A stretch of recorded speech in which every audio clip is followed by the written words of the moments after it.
KCS TV, saluran kajian Islam ilmiah Kubar. Donasi dakwah Kubar Cinta Sunnah. Yuk berikan amal jariah terbaik Anda untuk dakwah dan pembebasan lahan Kubar Cinta Sunnah. Bismillahirrahmanirrahim. Assalamualaikum warahmatullahi wabarakatuh.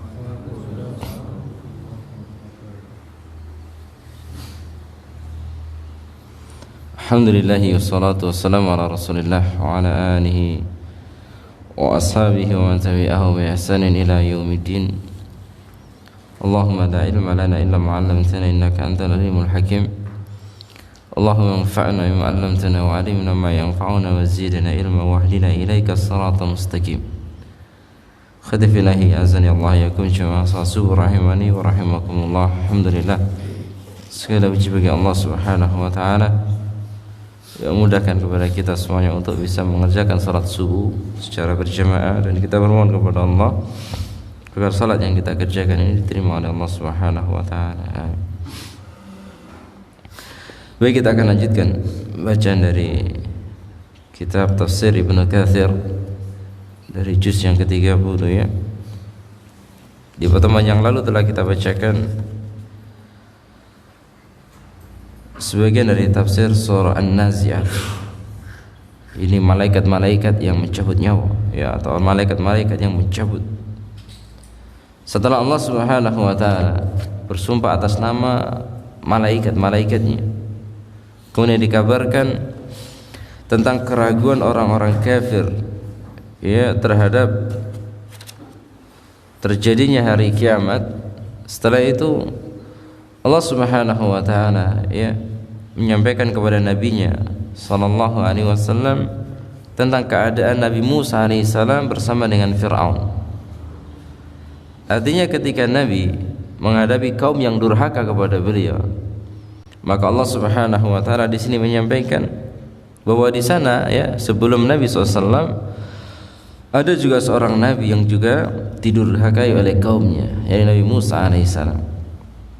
Allah katakan, hal ataka hadisu Musa inna la rabbahu bil wadi al muqaddas tuwa idhhab ila fir'auna innahu tagha fakul hal laka ila an tazakka wa ahdiyaka ila rabbika fatahsha fa arahu al ayat al kubra fakadzdzaba wa 'asa thumma adbara yas'a fakhashara fanada faqala ana rabbukumul a'la فأخذه الله نكال الآخرة والأولى إن في ذلك لعبرة لمن يخشى.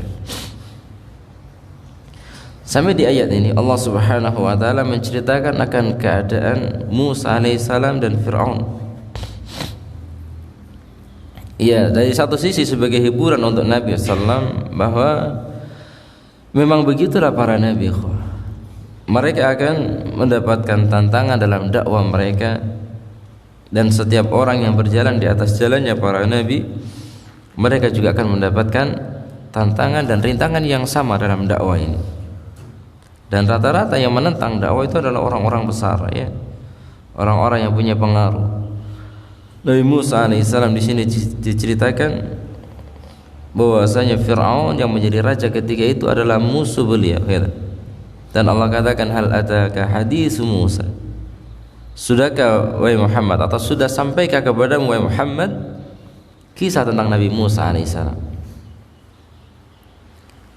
Jadi kisah-kisah para nabi sebelumnya itu memang sebuah kisah yang biasa ya disampaikan dari mulut ke mulut, dari generasi ke generasi. Makanya Allah katakan di sini, wahai Muhammad, bukankah sudah sampai kepadamu kisah tentang Nabi Musa alaihissalam? Ya, idnadahu rabbuh bil wadil muqaddas tuwa. Tatkala Rabbnya memanggilnya, ini memanggil Musa alaihissalam, bil wadil muqaddas tuwa, di lembah suci yaitu lembah tua gitu. Ini khatifil azani Allah yakum. Allah Subhanahu wa taala memanggil Musa alaihissalam, kemudian mengajak Musa berbicara, disampaikan kepadanya wahyu. Makanya kita kenal bahwasanya Nabi Musa alaihissalam adalah kalimullahi ya. Dia adalah kalimat Allah Subhanahu wa taala, atau orang yang diajak bicara oleh Allah Subhanahu wa taala secara langsung. Maka di antara perintah Allah kepada Musa adalah idhab ila fir'aun innahu tagha. Wahai Musa, pergilah kamu kepada Fir'aun karena sesungguhnya dia telah melampaui batas. Fir'aun ya, dia telah melampaui batas dalam hal kesombongan ya, dalam hal kesewenang-wenangan, dalam hal berlaku zalim kepada kaumnya gitu. Makanya nanti kita akan sebutkan di mana puncak kesombongan Fir'aun adalah ketika dia mengatakan ana rabbukumul a'la, saya adalah Tuhan kalian yang maha tinggi. Maka ikhwati fillah azanillahu iyyakum, setelah Allah Subhanahu wa taala berfirman kepada Musa, memerintahkan kepada Musa untuk mendatangi Fir'aun, kemudian Allah katakan kepada Musa, faqul hallaka ila an tazakka, dan katakanlah kepada Fir'aun, wahai Musa, adakah keinginan bagimu untuk membersihkan diri? Gitu. Apakah ada dari dirimu keinginan untuk bertaubat? Ini yang disampaikan oleh Nabi Musa alaihissalam kepada Fir'aun. Jadi khatifillah azanillahu iyyakum, dari sini kita bisa juga mengambil pelajaran bahwa dalam mendakwai penguasa seperti itulah, kita datangi dia. Ini Fir'aun ya, tetapi didatangi oleh Musa alaihissalam, disampaikan kepadanya hujah, disampaikan kepadanya dalil tentang kenabian beliau, dan disampaikan kepadanya tentang mukjizat-mukjizat, dan Musa alaihissalam berharap agar Fir'aun mendapatkan hidayah dari Allah Subhanahu wa taala. Maka di sini dikatakan oleh Nabi Musa kepada Fir'aun, faqul hal laka ila an tazakka, masih adakah keinginan bagimu wahai Fir'aun untuk bertaubat, untuk membersihkan diri? Iya. Kemudian Allah katakan wa ahdiyaka ila rabbika fatahsya. Kemudian kata Nabi Musa, dan maukah kamu aku pimpin ke jalan Rabbmu? Ya. Jadi maukah aku tunjukkan kamu wahai Fir'aun sebuah jalan yang mengantarkanmu kepada penyembahan hanya kepada Allah Subhanahu wa taala. Fatahsya, agar kamu menjadi takut kepadanya. Karena kita tahu khatifillah azanillahu iyyakum bahwa di antara bentuk ibadah kepada Allah adalah seseorang merasa takut kepadanya ya. Rasa takut adalah bagian dari ibadah, bagian dari tanda keimanan. Maksudnya adalah Allah Subhanahu wa taala memerintahkan kepada Nabi Musa alaihissalam agar mengajak Fir'aun supaya dia tunduk dan patuh kepada Allah, agar dia tunduk dan patuh terhadap perintah Allah Subhanahu wa taala. Maka fa'arahul ayatal kubra. Kemudian Nabi Musa alaihissalam pun menampakkan kepada Fir'aun mukjizat-mukjizat yang besar ya. Kemudian setelah Fir'aun melihat tanda-tanda kenabian tadi itu, dia melihat hujah yang sangat jelas dengan mukjizat yang dibawa oleh Nabi Musa alaihissalam bahwasanya beliau adalah seorang utusan Allah Subhanahu wa taala. Maka fakadzdzaba wa 'asa. Kemudian apa? Fir'aun pun mendustakan dan mendurhakai perintah Allah dan Rasulnya tadi itu. Maka di sini khatifillah azanillahu iyyakum bisa kita lihat ya, di mana kadang-kadang kekuasaan itu bisa menjadi sebab terhalangnya seseorang mendapatkan hidayah karena kesombongan yang ada pada dirinya. Anda bisa lihat ketika Nabi SAW berdakwah kepada kaumnya, maka yang pertama kali menentang dakwah Nabi siapa? Abu Lahab. Yang mana Abu Lahab adalah pemimpin dari kaum Quraisy ya. Ketika Nabi SAW menyeru mereka, mengumpulkan mereka pada awal-awal dakwah secara terang-terangan, dan Nabi mengabarkan kepada mereka, wahai kaumku, kalau kabarkan kepada kalian bahwasanya di balik bukit ini ada pasukan yang sudah siap untuk menyerang kalian, apakah kalian mempercayaiku? Kata. Maka mereka mengatakan, iya kami percaya bahwasanya engkau adalah seseorang yang tidak pernah berdusta, wahai Muhammad. Kemudian beliau mengatakan, ketahuilah sesungguhnya aku mengajak kalian untuk selamat dari kesesatan, untuk menuju keselamatan. Kemudian beliau menyampaikan bahwasanya diri beliau adalah seorang nabi. Maka saat itu Abu Lahab yang hadir di sana mengatakan, tabban laka ya Muhammad, ali hadza jama'tana, katanya. Celakalah wahai engkau Muhammad, apakah hanya perkara semacam ini kau kumpulkan kami di sini? Gitu.